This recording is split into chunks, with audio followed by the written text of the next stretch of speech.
Η μέρα κατά του σχολικού εκφοβισμού η σημερινή, με τη δραματική υπόθεση του σπουδαστή Βαγγέλη Γιακουμάκη να παραμένει στο προσκήνιο.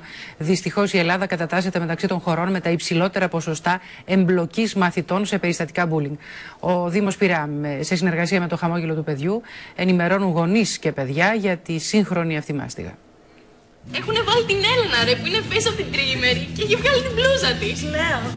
Αυτό είναι το βίντεο που έφτιαξαν μαθητές και εθελοντές από το Χαμόγελο του Παιδιού για το bullying με σύνθημα «Μίλα τώρα στο γονιό, στο δάσκαλό σου». Όταν κάποιος δέχεται bullying πονάει, φοβάται, ντρέπεται, δεν μπορεί να κοιμηθεί τα βράδια. Το bullying παίρνει ανησυχητικές διαστάσεις και στη χώρα μας. Το 2014 το Χαμόγελο του Παιδιού δέχτηκε 350 κλήσεις που αφορούσαν περιστατικά σχολικού εκφοβισμού. Εξειδικευμένη ομάδα ψυχολόγων και ειδικών του οργανισμού θα βρίσκεται στο προαύλιο του Δημοτικού Θεάτρου Πειραιά έως τις 12 Μαρτίου, προκειμένου μαθητές, εκπαιδευτικοί και γονείς να ενημερώνονται για το bullying.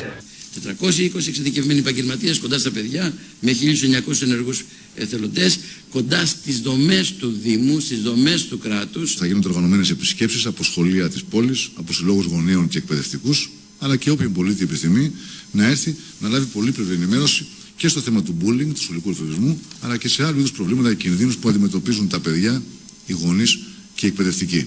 Ο Δήμαρχος Πειραιά κάλεσε τους δημότες με τα παιδιά τους να επισκεφθούν το κινήτο εργαστήριο Οδυσσέας.